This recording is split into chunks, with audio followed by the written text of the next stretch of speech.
Hello students, I hope you all are doing well. Welcome to my YouTube channel. तो last lecture में हम पढ़ रहे थे मर्म शारीर। अब इसी को हम आगे से कंटिन्यू करेंगे, लेकिन उससे पहले हमने जो लास्ट लेक्चर में पढ़ा था एक बार उसका क्विक रिवीजन कर लेते हैं ताकि हमें आगे रिलेट करने में और समझने में ईजी रहे। तो सबसे पहले लास्ट लेक्चर में हमने पढ़ा था मर्म कि मर्म का अर्थ क्या होता है। तो मर्म जो है हमारे वीक या वल्नरेबल पॉइंट्स होते हैं और इसकी व्याख्या ये की गई है कि मर्म वह है जिस पर आघात होने से कोई भी इंजरी होने से मनुष्य की मृत्यु हो जाती है। डेफिनेशन ये दी गई थी कि मर्म वह स्थान है जहाँ पर मांसपेशी, स्नायु, अस्थि और संधि का संगम होता है और यहाँ पर स्वाभाविक रूप से प्राण रहते हैं। मर्म की स्थिति का अगर हमें पता लगाना है तो हम कैसे लगाएंगे? हमें वहाँ दबाने पर सिरा और धमनी का विषम स्पंदन होगा और वहाँ पेन फील होगा। उसके बाद जो हमें मर्म की संख्या बताई गई थी वो थी टोटल 107। नेक्स्ट हमने क्लासिफिकेशन ऑफ मर्म किया था, जिसको हमने 4 तरीके से क्लासीफाई किया था: षडंगों के अनुसार, परिणाम के अनुसार, संरचना के अनुसार और परिमाण के अनुसार। षडंगों के अनुसार हमने कैसे क्लासीफाई किया था? शाखाओं में शाखाएं 2 प्रकार की हो गई, ऊर्ध्व शाखा और अधे शाखा, मतलब अपर लिम्ब और लोअर लिम्ब, दोनों में 22 मर्म थे, तो टोटल 44 हुए। नेक्स्ट हमने किया था मध्यकाय में। तो मध्यकाय में 2 चीज़ आती हैं, उधर प्लस उर और पृष्ठगत, मतलब हमारी बैक साइड, ठीक है। और इसमें टोटल मर्म्स के जो नंबर है वो है 26। उसके बाद शिर और ग्रीवा, मतलब हमारे हेड एंड नेक में जो मर्म के नंबर है वो है 37। इस तरह ये टोटल नंबर ऐड ऑन करके हो जाते हैं 107। नेक्स्ट हमने क्लासीफाई किया था परिणाम के अनुसार, जो ये 5 टाइप के थे: संज्ञ प्राणहर मर्म, कालांतर मर्म, विशल्यघन मर्म, वैकल्यकर मर्म और रुजाकर मर्म, जिसके लिए हमने एक छोटा सा न्यूमोनिक याद किया था, SKVVR, ठीक है। फिर उनकी हमने संख्या देखी थी और उनमें जो पंच महाभूत प्रधान थे वो देखा था कि उनमें कौन सा महाभूत प्रधान है। उसके बाद हमने इफेक्ट देखे थे कि संघ प्राणहर मर्म के बाद जो है 7 डेज या तुरंत मृत्यु हो जाती है। कालांतर प्राणहर मर्म, कालांतर मतलब काल का अंतर, मतलब 2 से 4 सप्ताह के बाद उसका प्रभाव हमें प्रतीत होता है, व्यतीत होता है। विशल्यघन मर्म, शल्य निकलती है, मृत्यु हो जाती है। वैकल्यकर मर्म, विकृति उत्पन्न हो जाती है। फॉर एग्जाम्पल, जैसे हमारी कोई किसी एक पैर में हमारे कोई ऐसी डिसीज हुई है तो हम पैर काट कर या उसको अलग करके सही कर सकते हैं। रुजाकर मर्म बहुत पेनफुल होता है, मतलब पूरी लाइफ टाइम उसका पेन हमें फील होगा। फॉर एग्जाम्पल, फ्रैक्चर वगैरह होने के बाद मान लेते हैं कि अगर एक समय पर वो सही भी हो जाता है तो लेकिन फिर भी कभी ना कभी उसमें पेन होता रहता है। उसके बाद हमने क्लासीफाई किया था रचना के अनुसार मर्म 5 प्रकार के हमने पढ़े थे: मांसपेशी, स्नायु, अस्थि, संधि, और ये उनके नंबर हो गए। उसके बाद हमने क्लासीफाई किया था परिमाण या प्रमाण के अनुसार। तो ये भी 5 प्रकार के थे: आधा अंगुल प्रमाण, 1 अंगुल प्रमाण, द्विअंगुल प्रमाण, त्रिअंगुल प्रमाण और चतुरंगुल प्रमाण। ये तो था हमारा लास्ट लेक्चर का रिवीजन। अब जो हम न्यू स्टार्ट कर रहे हैं वो है षडंगों के मर्म, ठीक है। मतलब हमने नंबर तो पढ़ लिए, 107 है। अब वो मर्म कहाँ कहाँ है और उनके नाम क्या क्या है ये सब हम अब पढ़ेंगे इस वीडियो में। उनके नाम याद करने इंपॉर्टेंट नहीं है, लेकिन ये हमारा एक बेसिक है। अगर हमें यही नहीं पता होगा कि हमारा कौन सा मर्म या कौन सा वीक पॉइंट हमारा कहाँ है तो एक वो स्पेशलिटी वाली बात नहीं आती। और फिर कहीं ना कहीं जब हम आगे कोई टॉपिक पढ़ेंगे और वहाँ कोई मर्म का नाम आएगा तो हम वहाँ कंफ्यूज हो जाएंगे कि ये मर्म कहाँ था और इसकी पोजीशन क्या है या इसकी लोकेशन क्या है। इसलिए उन सब चीज़ों को समझने के लिए हमें ज़रूरी है कि हम अपना बेसिक से ही लेकर चलें। मैं आपको बहुत इजी तरीके से सब कुछ बता दूंगी कि कौन से मर्म की पोजीशन कहाँ पर है और किस जगह कितने मर्म हैं। बस आप लास्ट तक बने रहिएगा और वीडियो को ध्यान से सुनिएगा। तो षडंगों के अनुसार मर्म कैसे डिवाइड है? सबसे पहले हमने शाखाओं में डिवाइड किया था, उसके बाद मध्य शरीर में, फिर शिर और ग्रीवा में। शाखाओं में जो हमने मर्म डिवाइड किए थे वो कैसे किए थे? ऊर्ध्व शाखा और अधे शाखा में। ऊर्ध्व शाखा मतलब अपर लिम्ब, अधे शाखा मतलब लोअर लिम्ब। अब जो हमारे अपर लिम्ब के मर्म हैं उनके नाम क्या क्या हैं? क्षिप्र, तलहृदय, कूर्च, कूर्चिर, मणिबद्ध, इंद्रपस्थि, कूर्पर, आणी, उर्वी, लोहिताक्ष, कक्षधर। और अधे शाखा के सेम यही नाम है, जहाँ जहाँ डिफरेंस था वहाँ मैंने हाईलाइट कर दिया। सिर्फ मणिबद्ध के स्थान पर गुल्फ और कूर्पर के स्थान पर जानू, कक्षधर के स्थान पर बीटा हमें याद करना है। बाकी सब यही नाम है ऊर्ध्व शाखा और अधे शाखा में भी। अभी मैं बता दूंगी अभी आपको कि इन सब की लोकेशन कहाँ कहाँ है। उस पहले हम सब मर्म के नाम देख लेते हैं। तो ये होगा ऊर्ध्व शाखा और अधे शाखा के मर्म। उसके बाद आते हैं हमारे मध्य शरीर के मर्म, जो कि 2 तरीके से डिवाइड किए थे हमने। उधर प्लस उर, मतलब हमारे थोरेसिक रीजन में, मतलब हमारे फ्रंट एंटीरियरली हम बोल सकते हैं, और पीठ मतलब हमारी बैक साइड में। तो उदर प्लस उर के जो मर्म है वो है गुद, बस्ती, नाभि, हृदय, स्तनमूल, स्तनरोहित, अपलाप, अभिस्थान। मैं अभी इन सब के इंग्लिश में भी आपको नाम बताऊंगी, पहले एक बार आप सिर्फ हिंदी में देख लीजिए। पीठ मतलब हमारी बैक साइड का मर्म है कटिक तरुण, कुकुंदर, नितंब, पार्श्वसंधि, बृहति, अंशफलक और अंश। उसके बाद हमारे मर्म आते हैं शिर और ग्रीवा के, तो वो कैसे कैसे हैं, 2 मान्या धमनी, 2 नीला धमनी, 8 मातृकाएं और विधुर, फण, अपांग, आवर्त, उत्क्षेप, शंख, कृकाटिका, ये सब कितने हैं नंबर में, 2-2 हैं ये सब, ठीक है। उसके बाद आते हैं सीमंत, श्रृंगाटक, स्थपनी, अधिपति, इनके नंबर है ये सीमंत 5, श्रृंगाटक 4, स्थपनी 1 और अधिपति भी 1। अब ये तो हो गए मर्म के नाम, अब हम देखते हैं इनकी लोकेशन। तो सबसे पहले जो अपर लिम्ब के मर्म थे हम यहाँ से शुरू करेंगे। ये हमारा पाम वाला एरिया, ये हमारी फोर आर्म और ये हमारी पूरी आर्म हो गई, ठीक है। तो जो सबसे पहला हमारा मर्म है क्षिप्र, उसकी पोजीशन ये है तल हृदय, कूट, शिर, मणिपद, ये सब आपको लिखे हुए मिल जाएंगे, डायग्राम के साथ मैंने शो कर दिए, लेकिन मैंने यहाँ पर अलग से भी लिख दिए हैं। कैसे, देखिए। क्षिप्र, जो क्षिप्र मर्म है उसकी पोजीशन कहाँ है, अंगुष्ठ या अंगुली के मध्य। ये अपर लिम्ब है, ये लोअर लिम्ब, मैं दोनों में एक साथ कंपैरिजन करके आपको बताऊंगी। तो जो पहला मर्म है हमारा क्षिप्र, उसकी पोजीशन हमें बताई गई है अंगुष्ठ या अंगुली के मध्य, ठीक है। मतलब अपर लिम्ब में भी और लोअर लिम्ब में भी सेम है। तो ये है क्षिप्र अपर लिम्ब का, ठीक है। यहाँ पर लिख लीजिए अपर लिम्ब, और ये है लोअर लिम्ब। तो क्षिप्र पोजीशन की क्या है, क्षिप्र की पोजीशन हमारे अंगुष्ठ और ये है अंगुली, इसके जो मध्य मर्म प्रेजेंट होगा, मर्म मतलब वीक पॉइंट, तो उसे कहेंगे क्षिप्र। ऐसे ही ये हुआ लोअर लिम्ब का अंगुष्ठ और अंगुली के मध्य, ये जो मर्म आया है यहाँ पर ये है क्षिप्र मर्म। तो एक मर्म हुआ। अब दूसरा है तल हृदय। तो तल हृदय की पोजीशन कहाँ है, पाम एंड सोल के मध्य। पाम मतलब हथेली और सोल मतलब पैर का तलवा, उनके बीच में जो मर्म प्रेजेंट होगा वो होगा तल हृदय। ये हमारा पाम पूरी, ठीक है। और इसके जो सबसे मिडल में, बीच में, मध्य में जो मर्म है वो है तल हृदय, और ये है सोल, तो ये वाला मर्म हुआ तल हृदय। नेक्स्ट है कूर्च।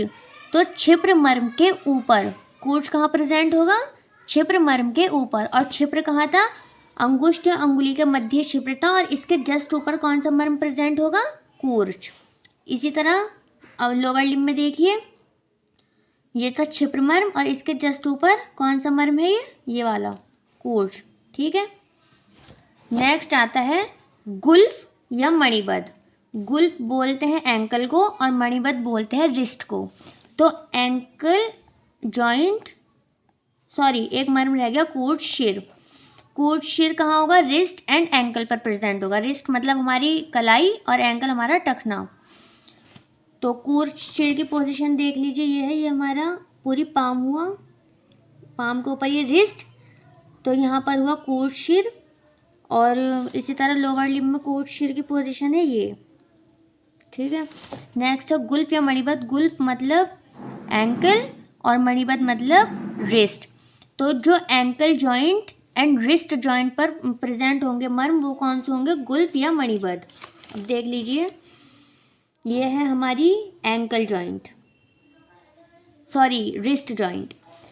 तो रिस्ट जॉइंट पर जो मर्म प्रेजेंट है उसका नाम क्या है, मणिबद्ध। मणिबद्ध रिस्ट को ही बोलते हैं, इससे याद रखना आप हिंदी में। और यहाँ पर आ गया हमारा एंकल जॉइंट, ये वाला, यहाँ पर जो मर्म प्रेजेंट होगा वो होगा गुल्फ। तो एक डिफरेंस तो यहाँ गया, बाकी तो अभी तक सब सेम चल रहे थे। पहला डिफरेंस कहाँ है, गुल्फ और मणिबद्ध में। ये सिर्फ नाम की वजह से डिफरेंस है गुल्फ और मणिबद्ध का, बाकी कोई डिफरेंस नहीं है। नेक्स्ट मर्म है इंद्रबस्ती। इंद्रबस्ती कहाँ होगा, मिडल लेग में और मिडल फोर आर्म में। नाम सेम है दोनों का, बस अगर हमारे लेग में प्रेजेंट है तो उसे कहेंगे मिडल लेग, और अगर फोर आर्म में प्रेजेंट है तो कहेंगे मिडल फोर आर्म। तो इसको जो मिडल लेग और मिडल फोर आर्म में हमारा मर्म प्रेजेंट होगा उसका नाम क्या है, इंद्रबस्ती। अब देखते हैं कहाँ पर है, ये हमारी फोर आर्म, इसके जो मिडल में ये प्रेजेंट है मर्म, उसको क्या कहा हमने, इंद्रबस्ती। ओके। नेक्स्ट लोअर लिम्ब में देखते हैं, ये हमारा मिडिल लेग और इसके जो सेंटर में बिल्कुल प्रेजेंट है मर्म, उसे कहेंगे हम इंद्रबस्ती। नेक्स्ट मर्म हमारा आएगा जानू या कूरपर। अब देखो डिफरेंस किस वजह से है, सिर्फ क्योंकि हमारा हाथ में क्या आएगी एल्बो और पैर में आएगा नी, तो इसलिए यहाँ डिफरेंस आ गया। जानू मतलब नी और कूरपर बोलते हैं एल्बो को, ये याद रखना। जानू नी को बोलते हैं और कूरपर बोलते हैं एल्बो को। तो जो नी जॉइंट पर प्रेजेंट होगा वो जानू और जो एल्बो जॉइंट पर प्रेजेंट होगा वो कूरपर। अब ये तो वैसे भी आप समझ जाएंगे, ये है हमारा एल्बो जॉइंट, तो यहाँ पर कौन सा आ जाएगा कूरपर। और लोअर लिम्ब में ये है हमारा नी जॉइंट, जैसे यहाँ पर कौन सा आ जाएगा जानू। ओके, नेक्स्ट हमारा है आणी। ओके, तो आणी नी या एल्बो से 3 अंगुल ऊपर, पैर में है नी और हाथ में है एल्बो। अब इन दोनों से अंगुल प्रमाण से ऐसे नापेंगे 3 अंगुल, ठीक है। तो 3 अंगुल जो ऊपर होगा वो कौन सा होगा मर्म आणी। देख लेते हैं एक बार। सबसे पहले एल्बो में आ जाएंगे अपर लिम्ब में, ये है हमारा एल्बो जॉइंट। अब यहाँ हम 3 अंगुल ऊपर नापेंगे तो यहाँ कहीं जो हमारा मर्म प्रेजेंट होगा वो है आणी। और आ जाते हैं लोअर लिम्ब में, तो लोअर लिम्ब में जो नी जॉइंट से 3 अंगुल ऊपर मर्म प्रेजेंट होगा वो है आणी, ठीक है। ऊर्वी, नेक्स्ट हमारा है ऊर्वी। ऊर्वी कहाँ होगा, मिडिल आर्म में होगा या मिडिल थाई में, बहुत इजीली आप पता लगा सकते हैं। अपर लिम्ब में आ जाइए, मिडिल आर्म में ऊर्वी और मिडिल थाई में ऊर्वी।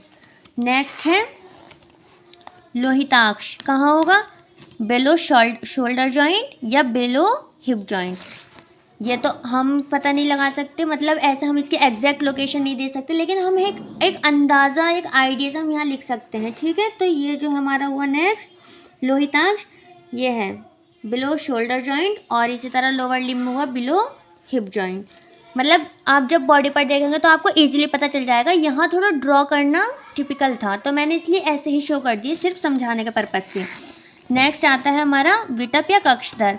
विटप कहाँ होगा, टेस्टिस और इनग्वाइनल रिंग के रीजन के मध्य, और कक्षधर कहाँ होगा, थोरैक्स एंड एक्सिला के मध्य।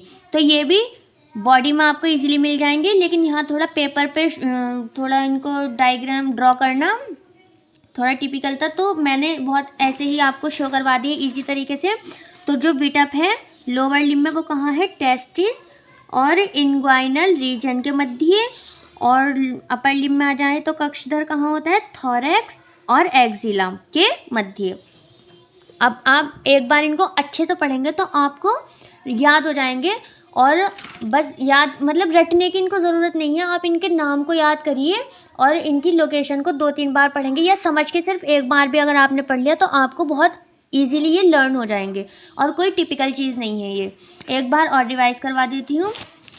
डायग्राम में देखिए, क्षिप्र मर्म कहाँ होगा, अंगुष्ठ और उंगली के मध्य। तल हृदय कहाँ होगा, मिडल ऑफ द पाम, ठीक है। सबसे जो सेंटर में पाम के मर्म होगा वो है तल हृदय। क्षिप्र मर्म के ऊपर जो मर्म होगा वो है कोर्च रिस्ट पर जो हमारे मर्म होगा वो है कोर्शिर। रिस्ट जॉइंट पर जो होगा वो है मणिबद्ध। फोर आर्म के मिडिल में होगा इंद्रबस्ती। एल्बो जॉइंट पर होगा कूरपर। एल्बो कूरपर से 3 अंगुल ऊपर अगर हम मेज़र करेंगे तो उसके ऊपर जो मर्म प्रेजेंट होगा वो है आणी। उसके बाद हमारा आता है ऊर्वी, जो मिडिल थाई में ऊर्वी होगा हमारा मिडिल आर्म में प्रेजेंट, ठीक है। नेक्स्ट आएगा लोहिताक्ष, जो कहाँ होगा, बिलो शोल्डर जॉइंट या बिलो हिप जॉइंट। और उसके बाद आएगा कक्षधर, जो कहाँ होगा, थोरैक्स एंड एक्सिला के मध्य। मर्म आ जाते हैं जिसमें है क्षिप्र, जिसके स्थान बताया गया है हमें अंगुष्ठ और अंगुली के मध्य। फिर क्षिप्र से जो ऊपर है वो है कूर्च। सोल के जो मिडिल में प्रेजेंट है वो है तल हृदय, और एंकल पर जो प्रेजेंट है वो है कोर्शिर, और एंकल जॉइंट पर प्रेजेंट है गुल्फ। मिडिल लेग में प्रेजेंट है इंद्रबस्ती। नी जॉइंट पर प्रेजेंट है जानू। उसके बाद आ जाता है आणी। आणी कहाँ है, नी जॉइंट से 3 अंगुल ऊपर। ऊर्वी मिडिल थाई में। लोहिताक्ष आ जाएगा बिलो हिप जॉइंट, और विटप आ जाएगा टेस्टिस या इनग्वाइनल रिंग के मध्य। तो ये हो गया अपर लिम्ब और लोअर लिम्ब के मर्म और उनकी लोकेशन। उसके बाद आते हैं हमारे मध्य शरीर के मर्म। तो मध्य शरीर के मर्म क्या क्या है? गुद, जो जिसकी लोकेशन है एनएस। बस्ती, बस्ती बोलते हैं यूरिनरी ब्लैडर को, मतलब जो बस्ती होगा वो यूरिनरी ब्लैडर में प्रेजेंट होगा। नाभि, आमाशय एवं पक्वाशय के मध्य में। आमाशय मतलब स्टमक और पक्वाशय मतलब इंटेस्टाइन। तो आमाशय और पक्वाशय के जो मध्य में प्रेजेंट है वो है नाभि। हृदय दोनों स्तनों के मध्य, या इसी को हम मॉडर्न के अकॉर्डिंग बोल सकते हैं मिडिल मीडियस्टिनम, इसकी लोकेशन है। उसके बाद स्तनमूल, जो स्तन के 2 अंगुल नीचे होगा। स्तनरोई, जो निप्पल्स के 2 अंगुल ऊपर होगा। और अपलाप, एक्रोमियन प्रोसेस के नीचे। एक्रोमियन प्रोसेस कहाँ होती है? हमारी शोल्डर बोन मतलब स्कैपुला की एक प्रोजेक्शन होता है। अपस्तंभ, वक्ष के दोनों ओर वातवाही नाड़ी के स्थान पर। वातवाही नाड़ी बोलते हैं ट्रैकिया।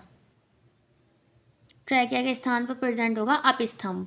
बच्चों के मध्य शरीर के मर्म 2 पार्ट में डिवाइड थे, उदर प्लस उर के। तो ये उदर प्लस उर के एग्जाम्पल हुए। उसके बाद आते हैं पृष्ठ भाग के, मतलब हमारी बैक साइड के। उसमें कौन कौन से मर्म है? कटिक तरुण, वर्टिब्रल कॉलम के दोनों ओर, अला ऑफ द इलियम में। अला ऑफ द इलियम मतलब हमारी जो इलियम है हिप बोन, उसके सुपीरियर पार्ट पर। कुकुंदर, वर्टिब्रल कॉलम के दोनों ओर, प्यूबिस के पार्श्व में। पार्श्व मतलब साइडों में। नितंब, आला ऑफ द इलियम के ऊपर।